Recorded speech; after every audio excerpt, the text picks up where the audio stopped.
Is it true, Aronde, that Pops had you riding the bench in fantasy football? Yeah, he definitely had me ride the bench the first couple of weeks. Tell us the backstory. So I'd never even, talked to him about fantasy football, whether he was going to get me or not. And then we played the Colts, and I had 7-8 catches, 164 yards, and a touchdown. And I got a lot of fantasy points for that. I scored 30-something, and I'm just sitting on his bench. And, he's talking about it's a lot of points left on the board. And the next time I saw him was the Vikings game on Thursday night. And by that point, he was starting you. No. He still wasn't starting. No, he's still not. Oh, wow. Pops. So who does he have starting over you there? I don't even know. I didn't even ask him who was on his team. That's unbelievable.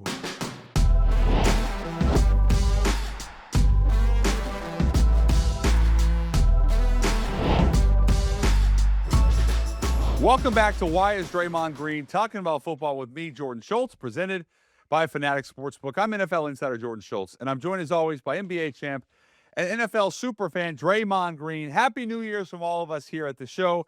Draymond, any New Year's resolutions for 2026? No, I don't have any New Year's resolutions for 2026. Those Good. never I'm not a work. New Year's resolution guy. No, they never work. I stopped making New It Year's never works. resolutions a long time ago.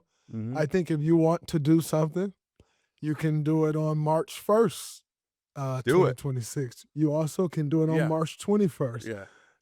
New Year's resolutions, I feel like, is fake, guys, so I don't have any. And DG is all real, so that's just the reality. We are excited to have a very special guest on for our New Year's show. Chargers standout rookie tight end Oronde Gadsden II. Out of Syracuse, he's had a really, really strong rookie year. That interview is next after a quick word from our friends at Fanatics. Other sports books just don't hit right, but Fan Cash makes switching to Fanatics Sportsbook easy. Only Fanatics gives you up to 10% back on all bets, win or lose. You can use your Fan Cash to unlock the world of Fanatics for more bets, to tickets, to memorabilia, and one-of-a-kind experiences that only Fanatics can offer. Don't leave rewards on the table this football season. Switch to Fanatics Sportsbook and let the fan cash roll in. Winning hits different here. Must be 21 plus. Gambling problem? Call 1-800-GAMBLER. Connecticut, call 888-789-7777. Massachusetts, call 800-327-5050. New York, call 877-8-HOPE-NY. Maryland, visit mdgamblinghelp.org. Not available in all states. Terms apply. See Fanatics Sportsbook app. Hashtag Fanatics Sportsbook Partner. Very excited to welcome to the show Chargers standout rookie tight end Oronde Gadsden II. Oronde, it's an absolute pleasure. I gotta ask, is it fair to say you were a very good or even great basketball player? No, I could never make a left hand layup early on in my career, so I could never really be the player I wanted to be. But one thing I'm gonna do when I do play basketball is I'm gonna grab a rebound. I'm gonna play some defense. I can handle the ball a little, but really that scoring, the shooting, I can make maybe if I take 10 threes, maybe 3, but I can finish at the rim better. Listen, one thing about it, Aronde, if you can rebound the basketball, Yeah. there's always a spot for you on the basketball Every court. time we play pickup, I'm a top pick because they know I'm not going to ball hog and shoot the ball. I'm going to get the rebound, pass it back out. Yeah. I'm going to get back out. Listen, everyone wants to play with a guy like that. They want to be on the team with a guy like that who's going to set screens, rebound, do all the dirty work. So there's always a place. But also, I learned in high school, from Joe Dumars. He told me, he said, Draymond, the one skill that always translates from high school to college to the NBA. If you can rebound in high school, you can rebound in college. If you can rebound in college, you can rebound in the NBA. So there's a spot for you, brother. That's all I'm saying. For sure. There's a spot. You played lacrosse in high school? I played lacrosse early on, probably like second grade all the way to 10th. And I only stopped playing in 10th grade because my coach was either like, you could either keep playing lacrosse and we need you to be here for the summer workouts. But, football, we also have summer workouts. So he was like, you got to choose one or the other. So, I'm going to choose football. That's what I do. So interestingly enough, I'm interested in it at least. What's the culture in lacrosse? Like, for instance, when I'm growing up, I know who OJ Mayo is. You know who LeBron is. Like, you know the players, the top players before you. What is the culture in lacrosse? Like, for instance, would you have been familiar with Pat Spencer when he was playing lacrosse? No, I wouldn't have. The one dude my dad told me about, and we went to the same college, was Jim Brown. So Syracuse. he was amazing. Yes. You know, Syracuse Yes. guy. He was amazing at lacrosse. Some say he was one of the best. And, you know, he just run through with the stick. You know, he'd have the net on his face, just run through everybody like he do at running back and just shoot it. And that's what I did early on. And then I started playing defense, playing a little bit, you know, more physical, getting ready for the football season. Wow. Okay. Yeah. I think Jim Brown is one of the greatest, not only running backs, but athletes ever. Incredible in every sport, football, lacrosse, baseball. The man was in soccer. He did everything. What was your experience like at Syracuse playing in the Dome?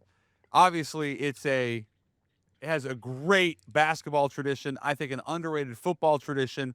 What did you like about Syracuse, or even love?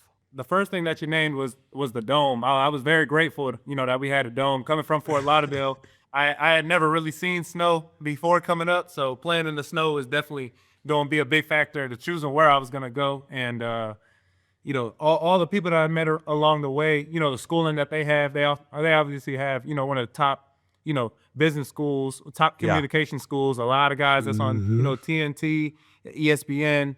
You know, all those television networks all go to Syracuse Communication School to learn. Being able to be a part of that was great. And obviously, like you said, great history, especially in basketball, lacrosse, and football. We've got some quarterbacks. We got some quarterbacks from Syracuse. You know, Don McPherson. You know, we got Donovan McNabb. You know, I think we got Kyle McCord right now. Great quarterback whenever he get his chance. You know, dudes in the past like Marvin Harrison. You know, it's a lot. It's a lot of great players that have, you know, came out. Lynn Swan has came out, Steelers Hall of Famer. That's, you know, that's Yes, DG's Lord. guy. Yep. Yes, Lord. Yeah, there's great players all around. You walk through new facility that we got. It's really showcasing all the new and all the old history that we had in our program. Funny thing you just said that takes me back to college. You talked about Syracuse Communication School, and when I got to school, I'm like, yo, I just want to play basketball. Like, I'm trying to get to the NBA. And my major was communications. And I did it for two reasons. I was like, well, I can speak well, so communications will be like, I'll go into communications because I can speak well. Mm-hmm. And like, communications has to be easy. Like, it got to be an easy major. So I'm going to just go into communications because it's going to be easy. Yeah. And when I went into communications, I quickly found out that I had one public speaking class. I had one other class in the entire curriculum, you know, that you actually got up to speak like on a mic or as you're speaking, you know, and in front of a camera. Like, so 2 classes out of the entire curriculum. And it was like math involved in communications and like all of these different classes. It was insanely hard.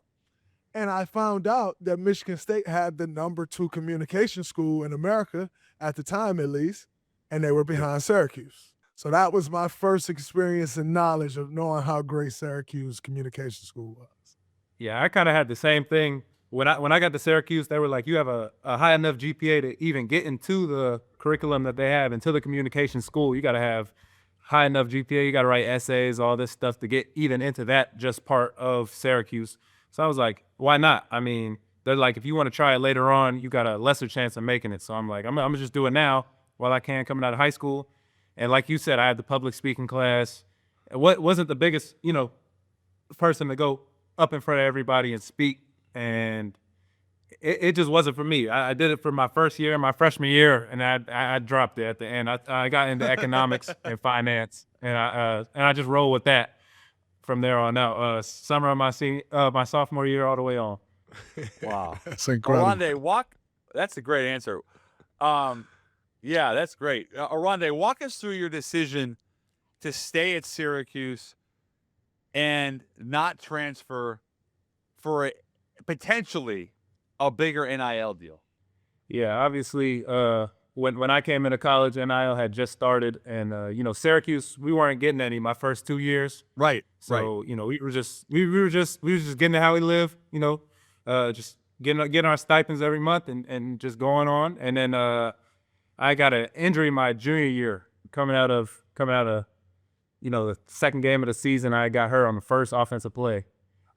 We had later on the season had gone on how it went on. We had 4 quarterbacks get hurt. We were losing a lot of games, and our head coach got fired a little bit in the later section of the season. In the period where we had no coach, we had a lot of dudes, hitting me up, hitting my dad up, a couple $1 million, a couple $100,000, to transfer, coming to their school. In some schools, it's hard to give up. It's hard to, stay where you're at when these other schools are offering you so much more and so much of a exposure and opportunity. But I just like to stay where I was at because I knew the community I was in. I knew the structure of the program that we were going to have, whether we have the new head coach or we did it within the program.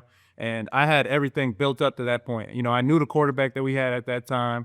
I knew the offensive coordinator that we had. I knew the receivers coach, tight ends coach. I knew everyone that we had. I knew all of our players. So, if I stayed here, I'm going to be, they're going to still treat me as the guy. And I'm going to still build to my ultimate goal of making it to the NFL, which, was the whole plan. When I got to college, just like you said, Draymond, as soon as I got in, I'm trying to make it to the NFL. I'm not worried about, how much money I can get right now.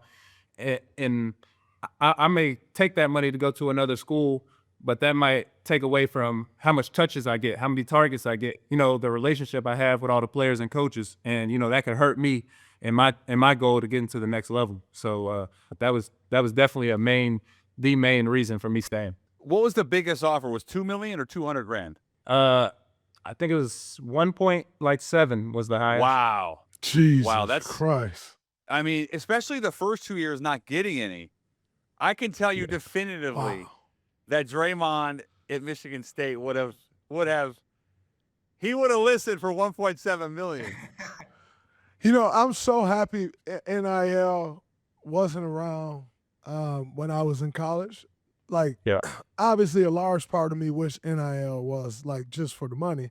But one of the best things that ever happened to me in my life was actually going to Michigan State. I can tell the way you just spoke about Syracuse, you love Syracuse. Yep. I absolutely love, adore Michigan State. Michigan State is so a part of me.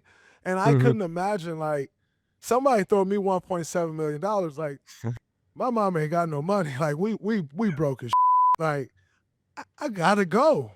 I don't know that if somebody offered me 1.7 and I was gonna make 800 for that matter at Michigan State, I don't know that I could have stayed because we didn't have anything.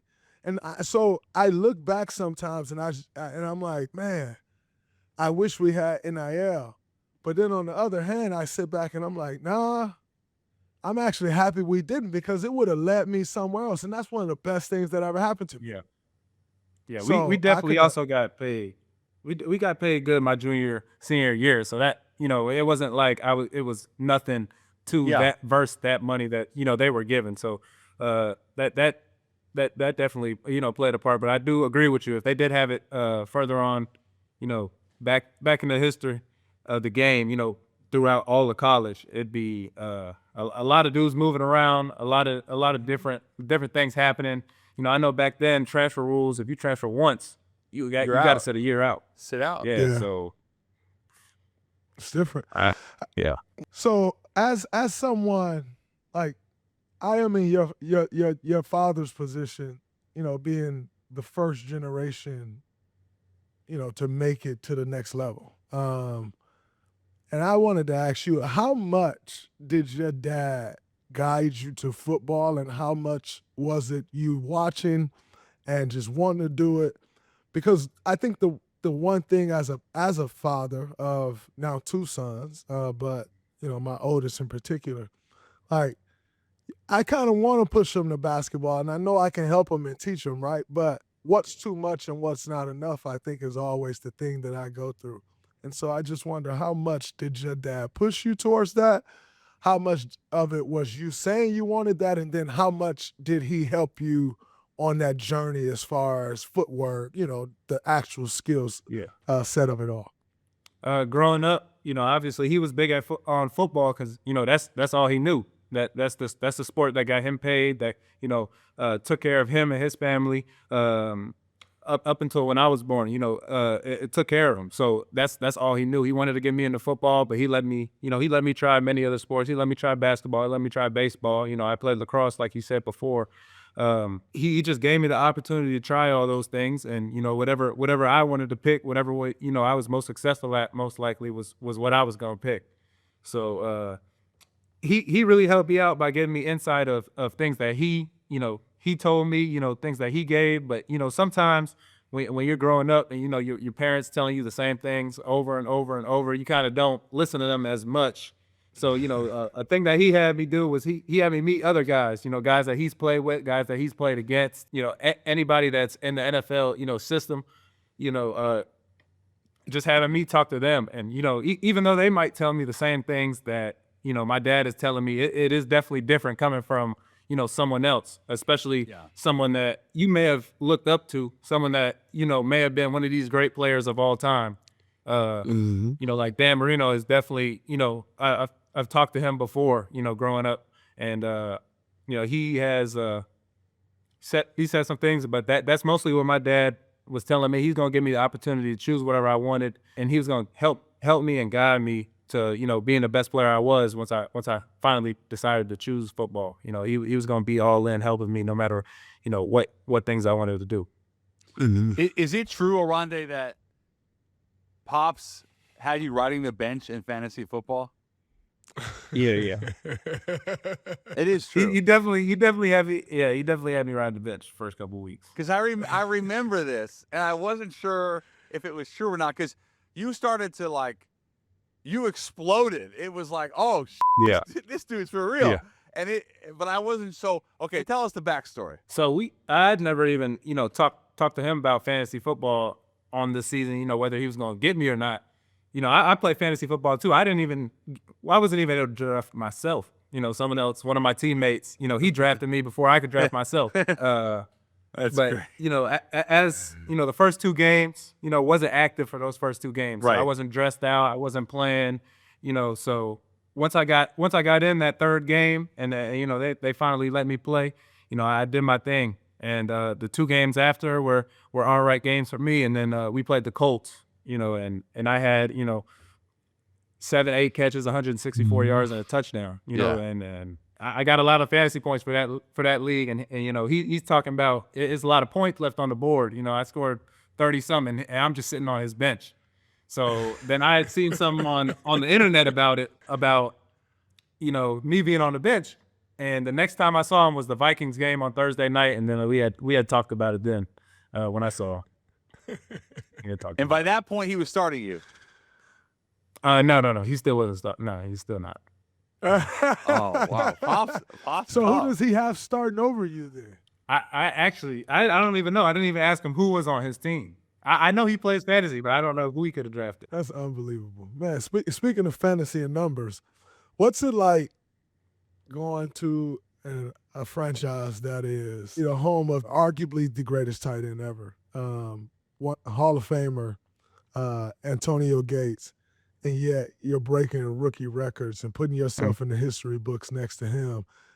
What is that like? And then also, have you met him, and are you able to build a relationship with him and get get different tricks to the trade from him? Yeah, definitely looking forward to talking with him more. But I've talked with him maybe 2 or 3 times. One time was just introducing myself, and then the other 2 times have been, once was around the facility, once was at the stadium before one of the games. But definitely look forward to talking to him more, asking him the things that made him great, the things that, got him to the next level. He's also got an amazing story, him being an undrafted guy, mostly playing basketball, and then ending up being, a Hall of Fame player, one of the best to ever do it, like you said. Definitely in this offseason would like to, be able to talk to him and ask him, get some tips, all that stuff. Did you have a welcome to the NFL moment, Aronde? Really was, like I said, those first 2 games, sitting there, no pads on. Wasn't hurt. Nothing was wrong. I was just sitting there on the sideline, just watching the games. And me and one of my teammates were like, it just didn't feel good. It just didn't feel good sitting on the sideline. Playing football, growing up, you might be, especially when you make it to the NFL. A lot of those guys are maybe the best guys on their little league team, best guys on their high school team, best guys on their college team, and then we get to this level, and I'm sitting on the sideline waiting for my name to be called, waiting for my opportunity to come. So that would definitely be my welcome to the NFL moment. Just that being the first, not truly the first time that's happened, because the guys that I played with in high school, my freshman year, I American obviously heritage. didn't play Yeah. a lot. Yeah, I didn't play a lot that first year, but being in that situation, I felt like I had more to prove for when I got on the field. Yeah, so just a quick follow would be, how did you stay in it mentally, knowing that physically you had the tools, but it's not up to you to decide whether or not and when you get on the field? How did you stay in it mentally, Aronde? Talking with my coach, talking with my dad, and just, waiting on that opportunity. Like I said, each and every week was going by, all the weeks that we were preparing for the Chiefs for that first game was going by. It was a question mark if I was going to dress or not. So just doing what I do, doing the best I can each and every day. If I was on the look team for the time being, I'm going to give the best look. If I'm going to be Travis Kelce for that week, I'm going to be the best version of him that I could be, to prepare the defense for the game. And, I'm going to do so good at that point that they're going to notice that they're going to have to put me on the field. They're just not going to be able to sit me on the scout team and let me do that the whole time. DG, that's like when you replaced David Lee, and then he came back, and In you the were playoffs. like, and DG was like, all right, well, I guess I'm back to the bench. And then Steve Kerr, I believe it was Steve Kerr, right? He was like, no, Steve- why don't you stay on the starting five, young fella? Absolutely. I walked right off the court when D. Lee was playing. He said, all right, first five out. I walked off the court. D. Lee playing tonight. He was like, no, we're going to keep starting the first five. We've been starting. I was like, oh, Yeah.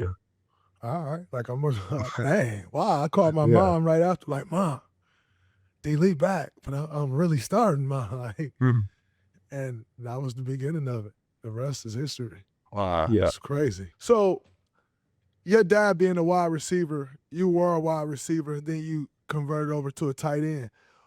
Who talked you into, moving over to tight end? Was it a hard conversation? Because as athletes, the thing that makes us great is we're all stubborn as hell, right? So, like, Yeah. you're a wide receiver. You like, I'm a wide receiver. I'm not a tight end. Was it you that wanted to make that switch? Was it a coach? And how was that transition for you? If it wasn't you, how did you accept it? It wasn't. It was more confusing, trying to explain it the way I was. But, we had a coach come in my sophomore year, Robert and I, and he had a history of, these big slot receivers, dudes that were like 6'5", 6'4", 220, these bigger receivers that he would put in the slot, and, he'd let them get reverses. He'd run them on drags. He'd run them on deep overs. He just let them run the whole route tree from the slot. And, when he came in, he wanted me to be that guy. And, I was ready to accept the role because, looking at the history of that position, the dudes that played in that position, they were getting, 1,000 yards all purpose, 800 yards, 600 yards. These dudes are getting drafted, going to the NFL, going to the next level.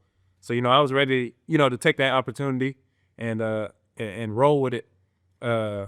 Obviously, my sophomore year, I did end, first team all conference, having 900 yards, having 6 touchdowns. So, it was a great season, doing that. And then after the season, all the ratings had came out, like where people were rating certain people. And like, I was at the top of the charts for the tight end position.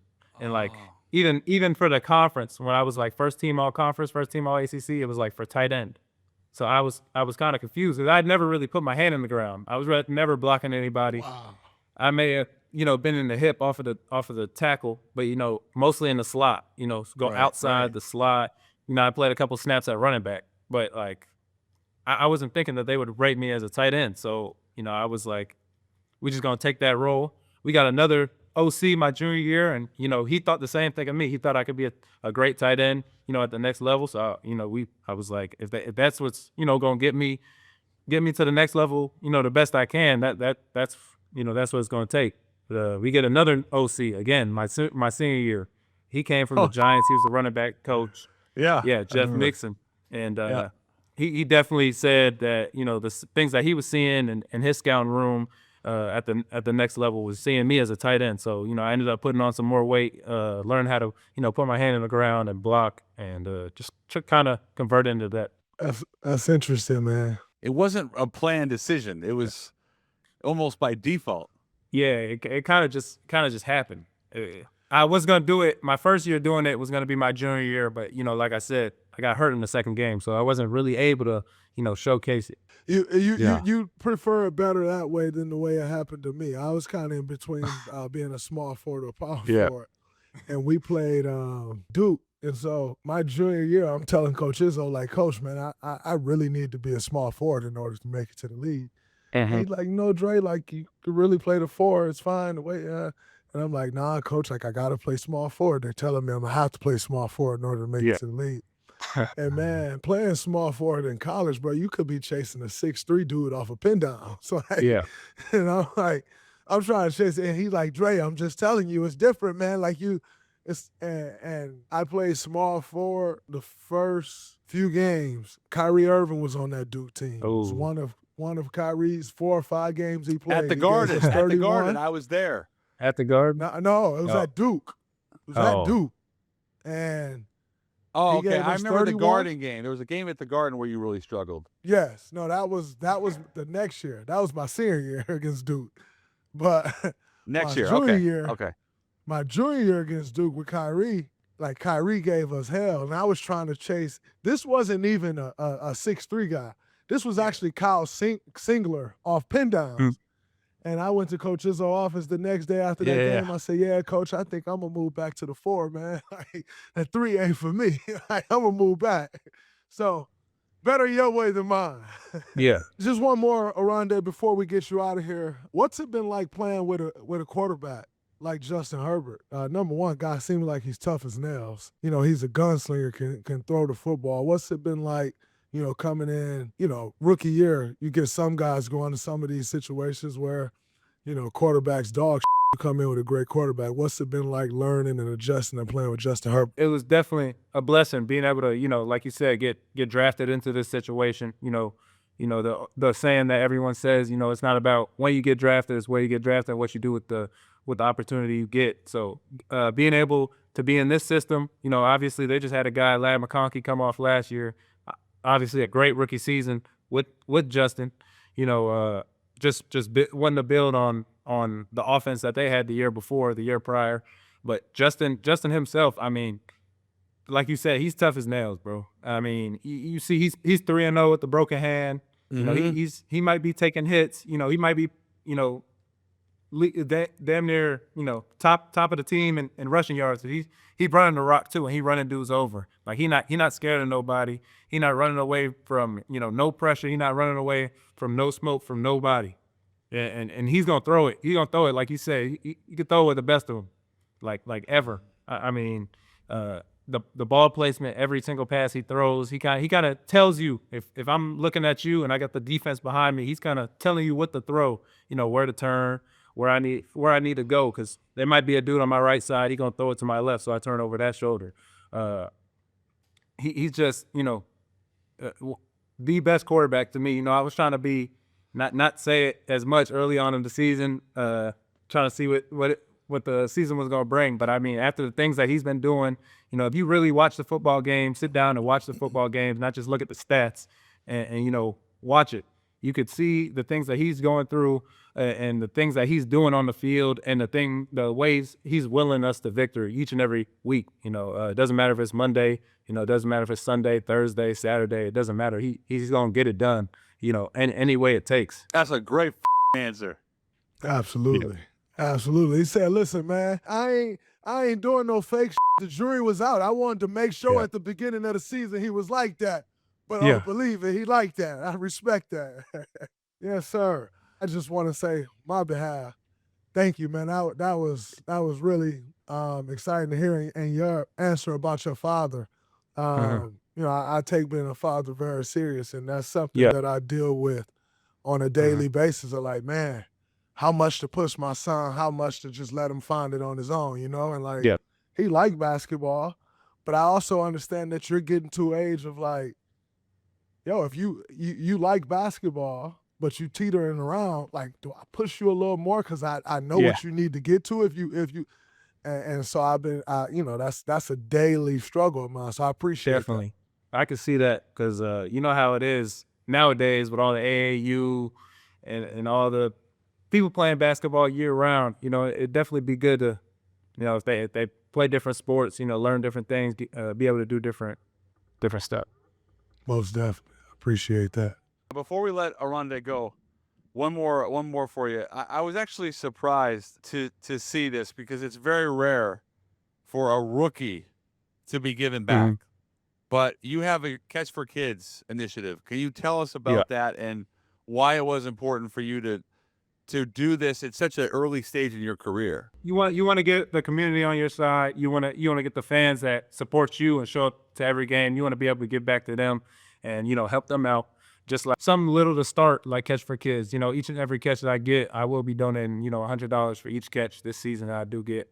And, you know, it's all help from the Chargers Impact Fund. And, you know, they had us doing, you know, a lot of great things over with the community, you know, over the past weeks. You know, yesterday we gave out bikes to Washington Elementary School, you know, in Pasadena for the kids. You know, when all those fires were going on, we came back and donated, you know, all bikes to second and third graders. You know, just being able to, me and my teammates go out there and be able to just give back to the community that supports us so much. That's beautiful, man. That's incredible. Great, man. Great work, man. Keep up the great work. That's amazing, brother. I bet when they saw you, they flipped out too, right? Me, Rashawn Slater went, Thule went, Kamani Vidal, we all four of us went. That's awesome, man. That's amazing, brother. Aronde, we Keep that really up. appreciate you joining the show. It was absolute pleasure getting to know you, man. And we certainly rooting for you in your corner all the way, and really excited for what's to come with your career, man. We obviously see great things. Absolutely. Yeah, Keep thank going. you. Stay healthy. Thank you so much, and thank you for having me on here. Yes, sir. That's a wrap on this week's New Year's ep. Thanks again to Oronde Gadsden II for coming on. Draymond, any parting thoughts since you're not a New Year's resolution guy? I'm not a New Year's resolution guy, but it is a new year. So happy New Year to everyone. Enjoy your new year and make it a Classy. great year. I think, you know, what a good year to have a great year. So do all that you can to make that happen. Love, peace, and hair grease. Subscribe right now on YouTube. Follow Very us classy. wherever you get your podcasts and download Fanatics Sportsbook so you can make your picks along with us. Thanks for watching, and we'll see you next week for the playoffs. Happy New Year.